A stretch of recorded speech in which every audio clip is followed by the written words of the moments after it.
No princípio, era o caos. Um abismo vasto e insondável. O mundo todo e ainda nada, talvez um pouco mais que nada. Escuro, imenso, infinito e ainda sem forma. Foi ali que, sem explicação aparente, brotou um vigor ainda não conhecido ao mundo. Nós hoje o chamamos de Eros. Sim, Eros, poder vital. Isso despertou no caos um sentimento de ser outro, ou talvez algo. De suas entranhas, de suas profundas e escuras entranhas, numa voragem, uma espécie de redemoinho, dois seres brotaram. Estavam ali. A noite primordial e a escuridão primeira. Dois irmãos, Nix e Erebo. Voavam, esvoaçavam pelo mundo que existia, com tudo que conhecemos ainda inexistente, e traziam mais escuridão à escuridão que ali já havia. Tomados pela força do Deus Eros, dos contornos e extremos cantos daquele universo sem fim, se encontraram no mesmo lugar de seu nascimento. Ali, envoltos numa névoa espessa, conceberam uma centelha. Uma oscilação de luz, algo como uma estrela que crescia, e crescia, e crescia até abarcar o mundo todo. Batizaram-no de Éter. Sim, era luz. Mas essa luz soltou outra luz, deixando-a para trás e foi para os confins desse universo, quase que ainda incriado. Isso chamaram de Hemera, dia, que afastou sua própria mãe, que se escondeu o mais longe possível daquela nova e feminina luminosidade. Seu pai não ficou atrás, procurou na própria mãe o caos, um buraco para se esconder, não encontrou nada.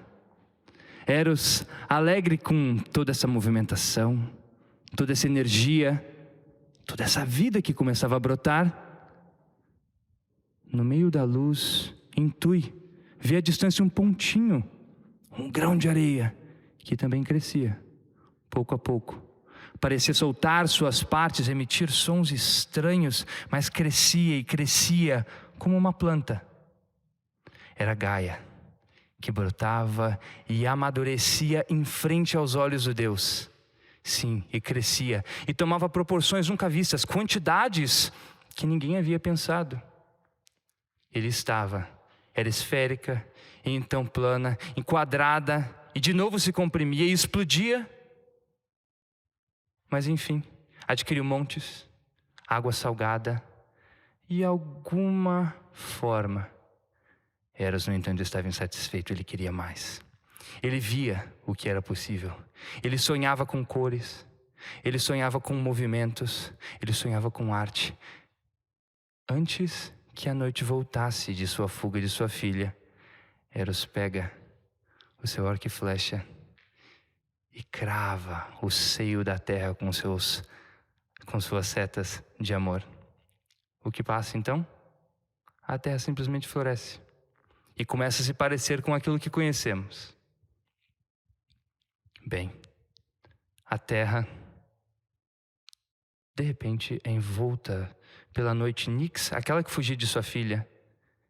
E essa é a primeira noite real, porque ela vem depois do dia.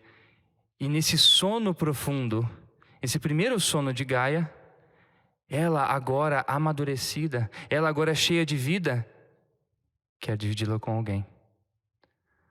Mas esse alguém também não existe. Não há um homem para Gaia. Não há alguém que possa fazê-la mais do que ela é. Mas ela sonha. E ela sonha com o céu.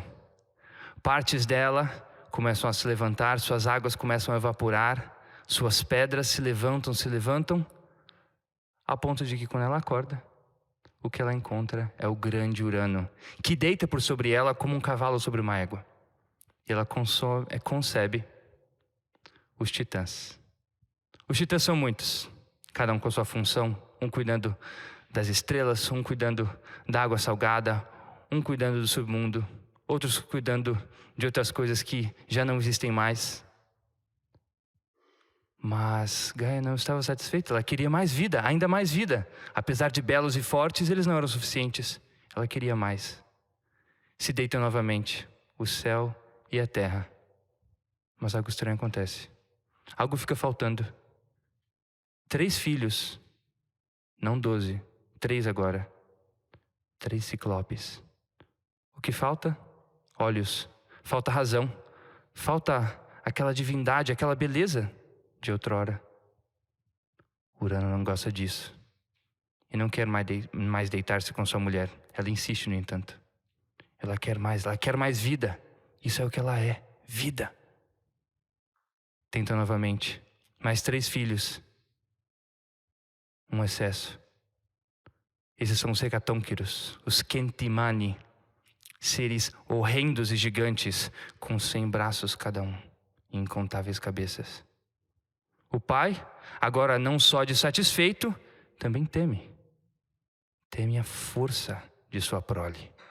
Teme ser derrubado por seus filhos. E no ato de medo, o que ele faz? Os prende dentro do ventre de sua mãe, Gaia. Aquela que havia gerado beleza e feiura, agora tinha seus filhos devolvidos ao ventre. Eles estavam encarcerados, aprisionados dentro de sua mãe. Urano, se sentindo seguro, esperava. Gaia sentia contrações e dores terríveis com os gritos e a luta que os hecatônquiros e os ciclopes faziam dentro de si. Ela não sabia o que fazer. Urano era maior que ela. Seu fim não era visível. Ela, no entanto, era constrita, pequena perto dele. Mas ela buscava ajuda. Ela tinha esperança em encontrar ajuda em seus filhos, seus primeiros filhos, seus unigênitos, os 12 titãs. O que ela faz então? Vai à casa de cada um deles e pede que a ajudem a mostrar para o pai que o que ele havia feito era injusto, que ele não tinha o direito de acabar com a vida que ela havia gerado, por mais que ele odiasse aquelas formas, por mais que ele temesse aquelas formas. O mundo não poderia funcionar assim. Bem, não quiseram ajudar. Gaia parecia estar sozinha. Quando Crono, o mais novo e também o mais estranho dos titãs, disse: mãe, a senhora está certa. Nosso pai fez algo injusto. Ele deve pagar por isso. Eu não sei o que eu irei fazer, mas eu farei. O que você precisa? Ela, nesse momento, confecciona uma foice de adamantino, o metal mais duro e durável conhecido até então, e dá a ele. Ele entende tudo. Ele sabe o que ele tem que fazer. Durante a noite, quando o pai, novamente, se deitaria com sua mãe, no momento em que o homem está mais vulnerável, cheio de paixão e cego de desejo, Crono aparece e o decepa. Castra o próprio pai, tirando assim seu poder e autoridade. Com a força ganha nesse ato de insurreição contra a geração anterior, ele liberta os seus irmãos. Os ciclopes, os hecatônquiros agora estão livres. Estão livres e o novo rei do universo é Crono. Vocês já ouviram essa história? Quem já ouviu? Levanta a mão. Olha, bastante gente. E vocês sabem o que segue daqui? Quem é o próximo grande deus que aparece na história da mitologia? Zeus, né? E a gente costuma aprender mitologia começando dali, né? Zeus sendo o primeiro grande patriarca. E isso, tudo bem. Ele é realmente a primeira grande deidade que dá uma personalidade mais definida ao que nós chamaríamos de uma imaginação grega. E é a partir dali também que teremos nossos olimpianos, Apolo, Ártemis, Dionísio, os casos de Zeus com Hera vão acontecer a partir dali, né? Mas é importante nós voltarmos a esse começo da mitologia grega, porque o próprio mito é esse começo. O mito, como nós dizíamos ontem, é essa experiência de você ver o mundo e regurgitá-lo através da linguagem, de maneira bela, de maneira coesa, às vezes mais densa, às vezes mais superficial, mas ainda assim contando a história humana através de símbolos, através de imagens. E isso é o que o mito faz, independente da cultura. O mito, lembrem, não é uma propriedade grega. Os nossos índios tinham mitos, os africanos têm mitos.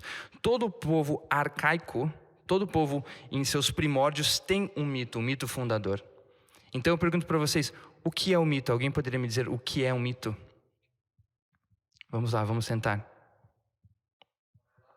É um relato, muito bem, algum tipo de narrativa, um discurso, mas qualquer relato, eu posso te contar uma história do que aconteceu comigo hoje de manhã, isso vai ser mito?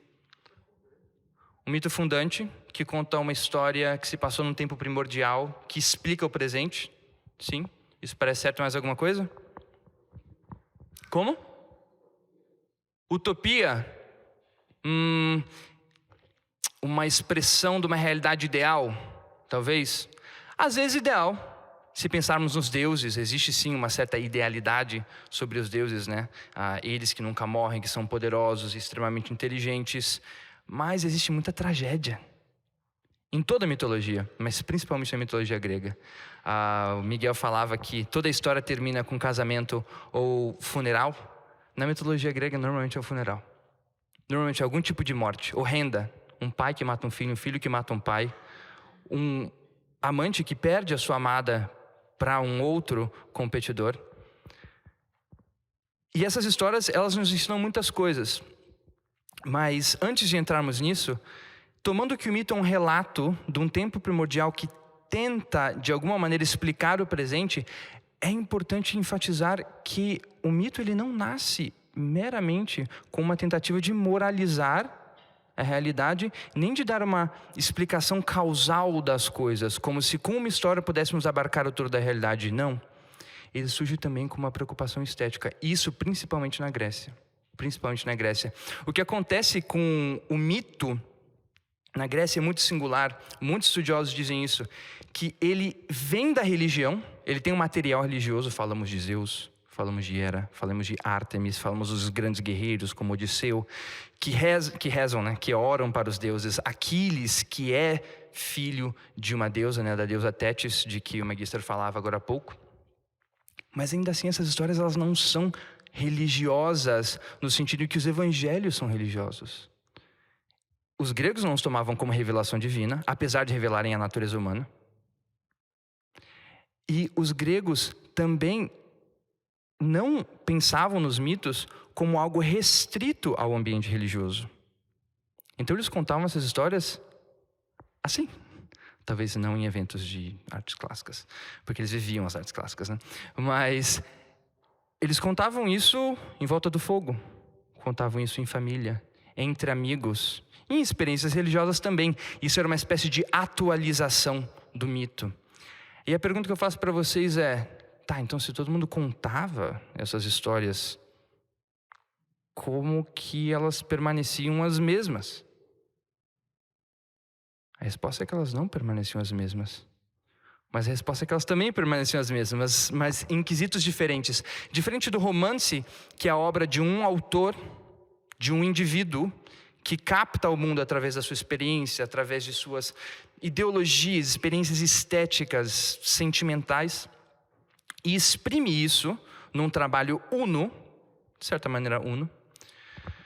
A mitologia é quase que uma literatura do povo, pelo povo. Talvez até para o povo, acho que sim, para o povo também. O que acontece com a mitologia? São histórias que vão sendo contadas illo tempore, desde muito tempo atrás, sobre um tempo ainda mais primordial, na tentativa de embelezar essa realidade, principalmente com os gregos. Eles tinham um senso estético muito forte, era um povo admirado com a natureza, mas de uma maneira a dar sentido também a narrativa humana, lembrando que nós, seres humanos, antes de fazermos teorias científicas e falarmos sobre átomos, né, que foi um grego que falou sobre isso, foi Demócrito, antes de sistematizarmos a religião, nós pensamos na vida como uma narrativa, porque nós vemos que tudo que é vivo nasce, cresce e morre, e assim acontece conosco. A diferença entre nós e as plantas, nós e os animais, é que eles não parecem procurar sentido nisso, mas nós o fazemos a todo o momento, às vezes com mais ou menos intensidade. Normalmente, quando estamos perto de um funeral, isso se apresenta com muito mais pungência. Também nos casamentos. A questão é que o mito, ele surge como uma tentativa de explicação, sim, mas não meramente de explicação, mas também de reexperiência do mundo. Assim como é a literatura. A arte, que ela procura somente moralizar a realidade, dar uma lição de moral, como são, por exemplo, as fábulas de Esopo, ela não consegue atingir o cume da arte, que é a experiência da beleza pura. Não que as fábulas de Esopo sejam ruins, tá? Mas elas não pecam por terem uma moral ou algo assim. O próprio Esopo não escrevia moral para elas mesmo, ele deixava aquilo implícito. Mas elas são uma tentativa de trazer a moralidade de maneira mais doce, né? Como Lucrécio dizia lá no De Rerum Natura, ele queria ensinar a teoria filosófica dele, ele dizia, bem, mas filosofia, dialética, como Marcos Beira dizia ontem, é uma coisa amarga, uma coisa árida. Eu preciso de algo doce para apresentar isso para as pessoas. Né? Isso que às vezes a propaganda tenta fazer com produtos que não valem nada, mas a propaganda faz aquilo parecer muito doce, né? O Lucrécio dizia que a poesia faz isso com teorias. Esopo percebeu que isso servia para a moralidade também. É difícil você falar de moralidade com crianças, com pessoas. É chato. É chato e difícil. Então vamos contar histórias. A mitologia faz isso? Faz. Mas ela faz só isso? Não. Ela faz muito, muito mais. Sem a mitologia, os gregos não teriam ciência. Sem a mitologia, os gregos não teriam filosofia. Por quê? Bem, muitos fatores. Um dos que nós mencionamos ontem é que você só realmente percebe a realidade enquanto um ente que pode ser refletido a respeito, que pode ser realmente analisado, quebrado, como que esmiuçado, quando você tem arte. Por quê? Porque o mundo, enquanto ele ainda não foi representado pela arte, enquanto ele ainda não passou por um filtro humano, ele não foi internalizado pelo coração do homem, ele ainda é um mundo estranho. E a filosofia, o cientista natural, não se enganem. Ele não vai para o meio do mato lá, fica uns 3, 4 anos e volta com teorias. Não. Ele tem muita poesia atrás dele, tem muita história atrás dele. Histórias que suscitam o interesse dele pela natureza. Então, um grego, ouvindo isso que vocês ouviram aqui, ele se pergunta, nossa, mas, peraí, o caos, como que era o caos? Ele era tudo, mas ele era nada. Mas como assim? Como assim? Isso foi a maneira em que um poeta encontrou para explicar.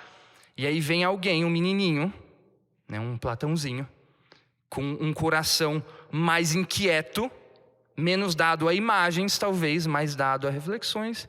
E ele começa a se entreter com aquelas imagens, mas ele vai vendo, existe um limite aqui, existem contradições. Existem contradições, o mito é cheio de contradições. O que faremos com isso? E ele se propõe a fazer alguma coisa. E os filósofos na Grécia vão fazendo isso, né? Então você vê que o mito, ele é uma maneira em que você consegue reapresentar a realidade para si mesmo e torná-la real. Real de uma maneira íntima, de uma maneira que você se dá a liberdade de pensar sobre ela. É uma espécie de parte dela que está dentro de você, né? Mas eu não quero enfatizar o mito só como um caminho para a filosofia, um caminho para a ciência. Não quero fazer somente isso. Mas é importante entender que hoje em dia nós passamos por um processo de desmistificação ou demitificação da realidade, em que nós, reféns de um cientificismo, acabamos por ver a própria mitologia, a realidade toda, como uma conglomeração de variantes da matéria. Isso começa com Demócrito, na própria Grécia, de novo, um expoente do mito também, alguém com a imaginação muito bem formada, que acaba dizendo que a realidade parece ser formada por partículas minúsculas de variadas formas, de variados formatos, que, dependendo dos seus choques e relações, formam realidades diferentes, né? Então, o fogo é uma reunião de moléculas, átomos que entram mais em choque por causa dos seus formatos e velocidades. A Terra é outra coisa. E isso é um baque muito forte para a mitologia, para o imaginário grego. Mas, ao mesmo tempo, é uma evolução dela, porque o próprio Demócrito expressa a sua teoria em linguagem mitológica. Ele fala que nessa realidade atômica, as coisas se juntam e se separam por Eros e Ares. O que é Eros? Vocês ouviram agora eu falar de Eros, que é o amor primordial, né? É uma figura que vai ser reinterpretada depois pelos romanos, com um arco e flecha. Ele às vezes é um menininho, às vezes é um homem belíssimo, às vezes ele é filho de Afrodite, às vezes ele brota do caos. Então o mito tem disso, né? Ele muda muito dependendo da localidade e coisas assim. Mas o que Demócrito viu ali, ele viu que aquela força primordial, indefinida, mítica, imaginária, era o que acontecia na realidade física. As coisas se procuravam por uma necessidade de perpetuar-se, que é exatamente o que o poeta havia dito. O poeta nunca negou disso. O poeta sabe que nós procuramos perpetuar a vida por esse tipo de impulso que é o amor. Demócrito, cientista, viu que isso acontecia nas coisas de uma outra maneira, de uma maneira análoga, mas ainda assim a linguagem que ele utilizou para expressá-lo foi mítica. Ele escreveu em verso, aliás, que é uma outra herança que ele tem dessa cultura oral, do mito também.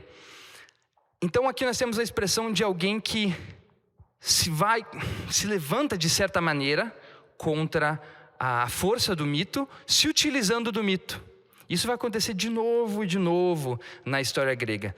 Hoje em dia nós falamos muito de arquétipos quando falamos de mitologia, o que é importante, e eu realmente acho que é um desenvolvimento no entendimento dos mitos, né? O arquétipo sendo esse acúmulo da consciência coletiva, das nossas experiências, sentimentos, falhas e acertos.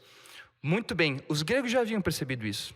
Eles perceberam isso e perceberam que o mito ele tem muitos níveis. Tem o nível literal, do que vocês ouviram aqui, então vocês provavelmente começaram a pintar na imaginação de vocês algo bem escuro, aí uma luz que vai brotando, umas imagens confusas. Eros, alguns pensaram num garoto bonito, alguns pensaram num garoto pequeno, outro grande. Esse é o nível literal da coisa, a gente está pensando nas palavras mesmas, o que elas descrevem. Mas os próprios gregos notaram que existe um nível alegórico, um nível simbólico para esses mitos. E na verdade, não só esse nível ele não existe só na interpretação, na própria confecção dos mitos, na própria contação e criação desses mitos, essa preocupação simbólica existe. Talvez não como um poeta que escreve um soneto, vou usar o símbolo de Marte, ou o próprio Camões, né? Vou usar aqui o grão tebano para me referir a Baco, por exemplo, porque ele nasceu em Tebas, e ele é um grão porque ele é filho de Tebas, mas ele também é um grão porque ele é o senhor assim, das frutas e tal. Não só nesse sentido, mas o mitógrafo, ou mais aquele que conta o mito, né? Ele está preocupado em, de novo, lançar na realidade um símbolo que sirva de espelho para a natureza, para que ele não precise a todo momento olhar para a natureza. A arte é assim, a linguagem é assim. Se nós não tivéssemos palavras, nós precisaríamos carregar tudo aquilo de que falamos a todo momento, né? Então, se eu falo da minha mãe, e eu não tenho a palavra mãe, e vocês não entendem o conceito de palavra mãe, eu teria que estar com a minha mãe aqui para vocês entenderem. E ainda não entenderiam, porque ela estar aqui não explica que ela é minha mãe. Tá, talvez a semelhança no rosto.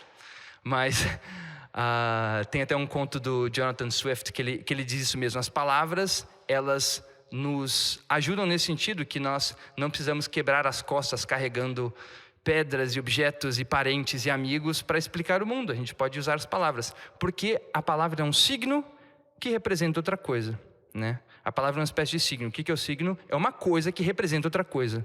Então eu disse Camões. Todos vocês têm alguma ideia de Camões. Talvez não viveram com ele, mas leram alguma coisa dele, pensam nos Lusíadas, né? Isso é uma referência, é um signo que faz com que você pense em Camões. Agora, o símbolo funciona dessa maneira com uma adição. O símbolo, ele também representa uma outra realidade. Então, quando eu falo de Gaia, aqui, né, a Terra, a Mãe Terra, como muitas civilizações também chamaram, ela pode representar a mulher de maneira geral? Pode. Uma mulher que amadurece, né, ela vai florescendo ali.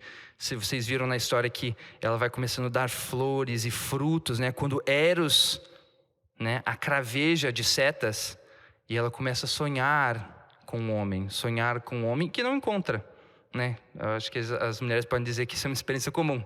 Você sonha com alguém, você não encontra esse alguém, e quando esse alguém aparece, e aí os gregos têm toda essa imagética, né? Que é o céu, o homem é o céu, a mulher é a terra, a mulher é a solidez, o homem é essa coisa mais livre, e enfim, o que está no céu, ele vem da terra também. Tem outra coisa que os gregos perceberam muito bem, que eles veem a terra como feminino e o céu como masculino, e eles veem que o céu, ele vem da terra de alguma maneira.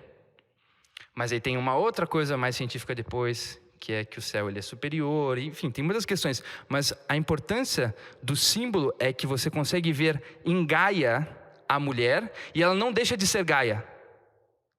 Isso que é poderoso do símbolo. Por quê? Porque você pode ouvir a história no seu nível literal, no seu nível imagético, e aproveitar a história como qualquer história de fantasia, com os seus níveis profundos e tudo mais, com o seu apelo estético, se ela é contada em verso, se ela é contada por alguém que sabe se utilizar da própria voz, se alguém conhece a sua audiência, mas ela também pode ser apreciada no nível simbólico. E aqui o nível simbólico pode nos levar a compreender, no caso, a mulher melhor, o homem melhor. No caso de Demócrito, ele achou que tudo isso podia ajudar ele a entender a própria realidade física das coisas melhor. E ajudou,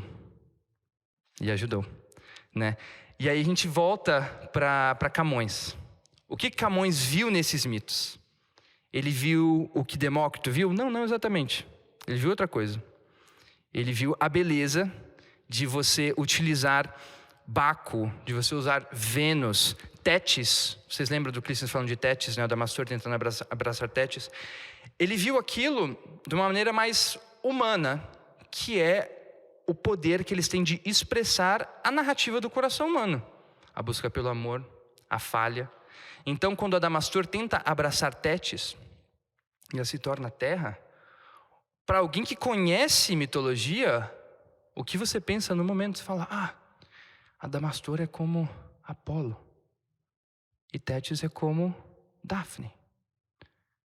Porque o que acontece? Apolo, depois de ter salvado a sua mãe de uma serpente enorme chamada Piton, de onde a gente tira o nome Piton, o que acontece? Ele funda um templo para si mesmo, o templo de Delfos, e ele começa a fazer jogos ali no entorno daquele templo. Existe uma ninfa, filha de Nereu, que sempre passeia por ali. Ela é lindíssima, como as ninfas são. E ele se sente atraído por ela, mas enfim, ele está muito atarefado, tal. E aí Cupido, ou Eros, né, esse menino com arco e flecha, ele aparece um dia assim na frente do templo, se exercitando com o seu arco e flecha. E Apolo diz, menino levado, pare de brincar com as minhas armas. Por quê? Porque Apolo era um flecheiro, né? Para quem leu Ilíada sabe que ele é um deus da distância. Apolo, ele age sempre em muita distância, ele está flechando sempre. Por isso que ele é o deus da praga, da doença, é uma coisa que vem assim, você não percebe de onde. Também o deus da luminosidade, né? O sol, ele vem de longe. E a luz é uma coisa meio que infinita, que vem quase que de outro mundo, né? Então ele vê aquele menino, ele insulta aquele menino, diz, o que você está fazendo com as minhas armas? Elas foram feitas para os meus ombros, para o meu braço, para os meus olhos, né, a minha mira, não para os teus. Vai procurar outro brinquedo. Eros se ofendeu. E demais. E o que ele faz? Pega uma flecha de ouro e uma flecha feita de bronze. A flecha de ouro, tocando o coração, tocando a pele, tocando o corpo da pessoa atingida, faz com que essa pessoa se apaixone perdidamente pela primeira pessoa que encontrar. A flecha de bronze faz com que a pessoa odeie com toda a sua vida a primeira pessoa que ela vê. Eros se esconde, traz uma moita E enquanto Apolo está ali contemplando a ninfa Dáfne, que está passeando ali pelos jardins em frente ao templo de Delfos, que ele acabou de construir como um autoelogio por ter derrotado a cobra Piton, ele acerta Apolo com a flecha de ouro e Dáfne com a flecha de bronze. Desculpa, às vezes é ferro também. E aí o que acontece? Uma corrida que não para, talvez por dias, de Apolo tentando perseguir alguém que o odeia tanto quanto ele a ama. E quando ele finalmente alcança, Dáfne tinha acabado de orar para o pai, Nereu, deus do rio, ali da região, para transformá-la em algo que fizesse Apolo esquecer dela, salvá-la de alguma forma. E o que Nereu faz? A transforma numa árvore. De onde vem o louro, né, que é a coroa de Apolo, que é a coroa dos poetas. Então, esse poeta, Apolo, ele persegue Dáfne, e quando ele alcança, ela já não é mais o que ele esperava que fosse, né? Voltando para a questão de Gaia, né, a espera do homem, de Urano, que aparece, é grande, é imponente, é forte, é todo mundo para ela, e se prova um traidor. Experiência comum. Mesma coisa com Apolo, esse amor ideal, né, que vem de outros problemas que ele tem ali, né, com a arrogância e tal. E quando ele encontra esse amor ele se torna outra coisa, algo que ele não queria, algo que não serve para ele.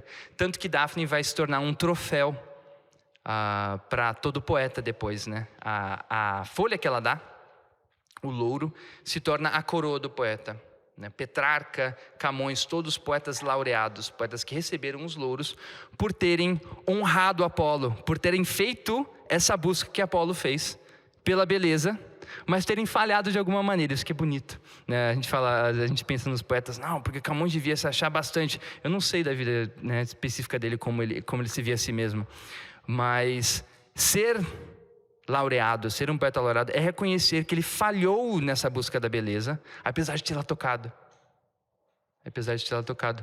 E o mito, só de contar isso aqui para vocês já veem o poder que ele tem de explicação, mas mais ainda o poder estético que ele tem.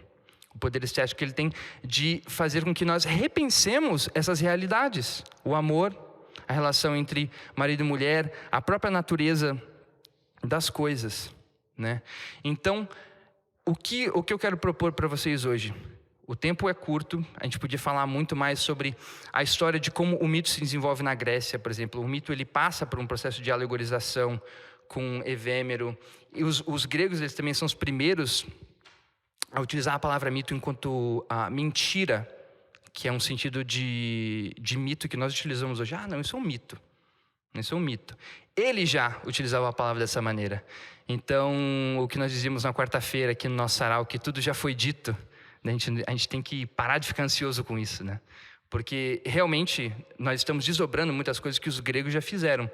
O problema de achar que o mito é só uma mentira é que a gente cai no cientificismo, a gente perde a imaginação, como nós temos isso na nossa nação hoje. Nós perdemos a imaginação.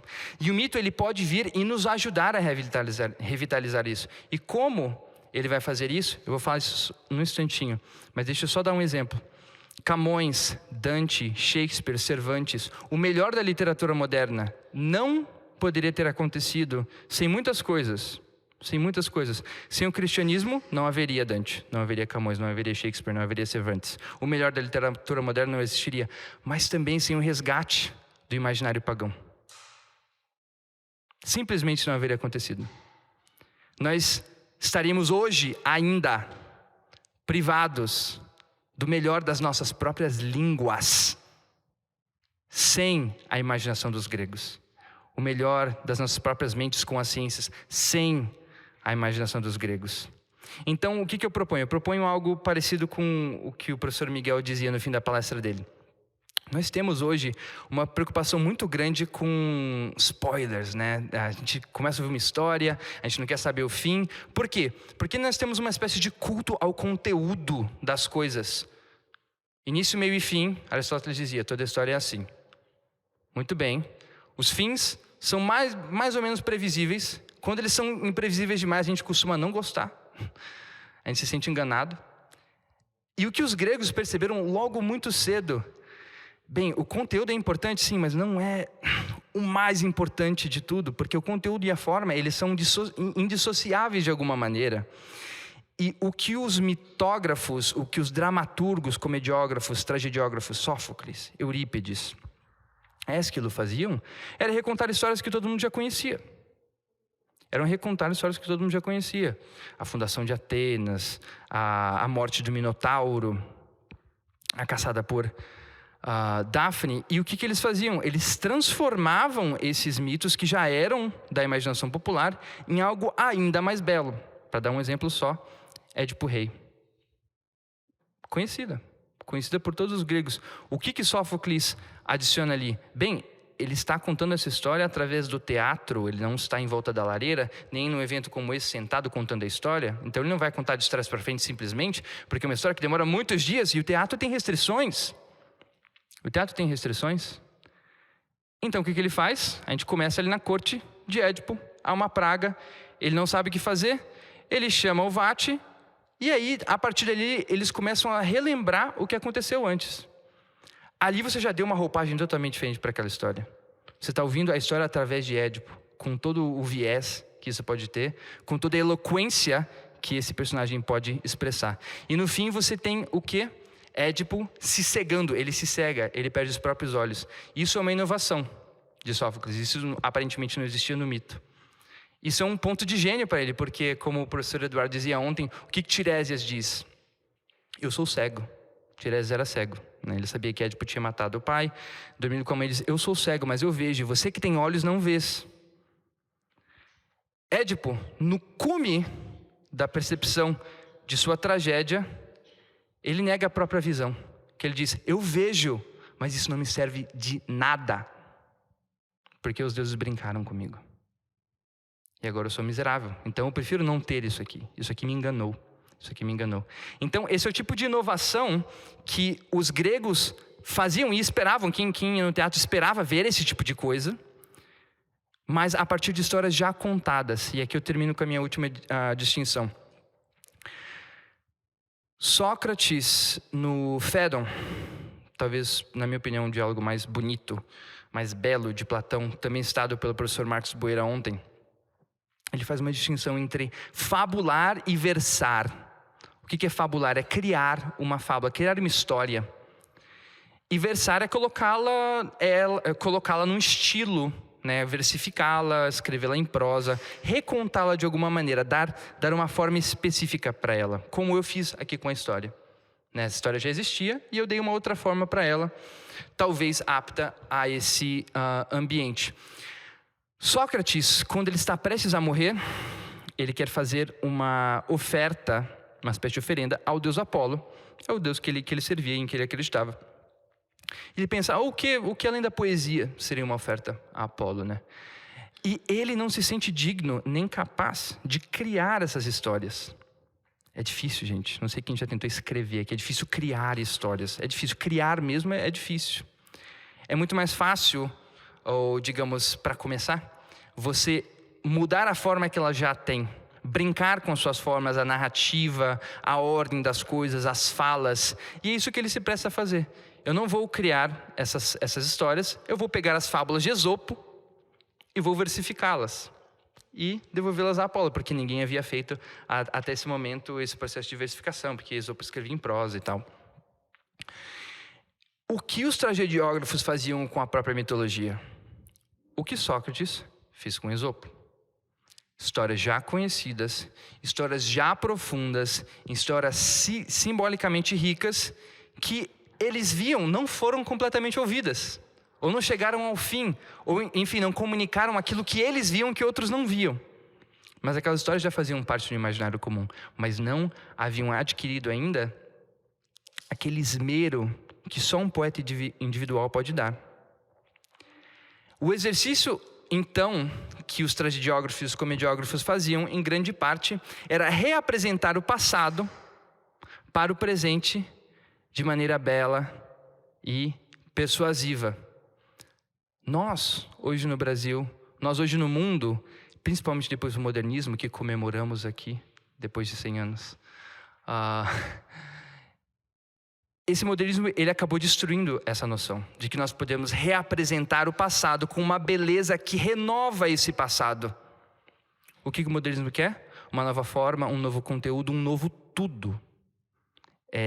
Essa paixão desenfreada pela curiosidade, que é natural, nós temos uma grande curiosidade pelo que é novo, mas o que é novo fica velho.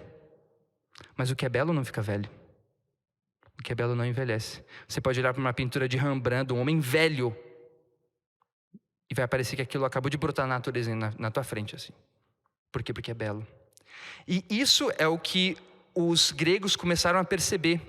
Eles perceberam, a gente já, através do nosso processo civilizatório, criou muitas fábulas, não que você não possa criar mais, mas que servem como pelo menos um arcabouço primário para começarmos a pensar sobre a realidade, e a partir dali, filosofia, ciência, literaturas mais independentes, muito bem. O problema é que no Brasil nós não temos isso. Estamos há 200 anos, 200 anos depois, do nosso processo de independência. E até agora não temos trabalhos literários de grande porte que tenham impresso na nossa imaginação esse processo. Não somos como os gregos nesse sentido. Nesse sentido, a gente está perdendo porque a gente não se conhece, porque não contamos essas histórias. E quando contamos, são sátiras. São sempre sátiras. Então, o que nós propomos aqui?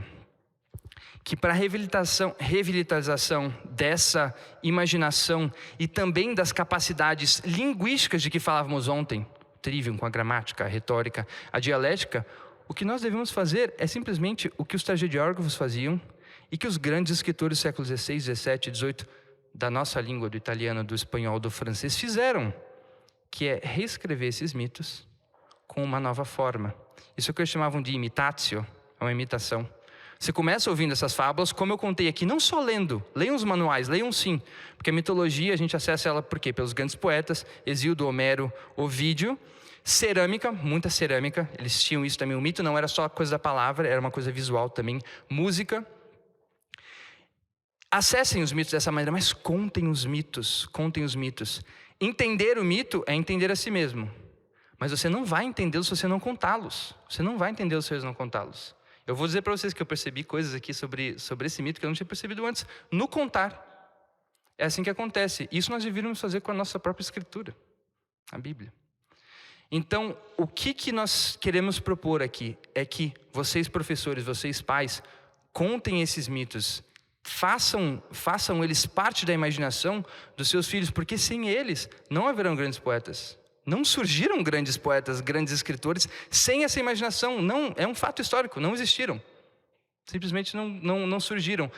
Não só afiliados à mitologia grega, porque, como eu dizia, existem outros mitos, outras culturas. Mas o ponto é que nós precisamos voltar a essa prática de contar essas histórias, propor um exercício de estilo naquilo. Nós fazemos isso no Colégio São José.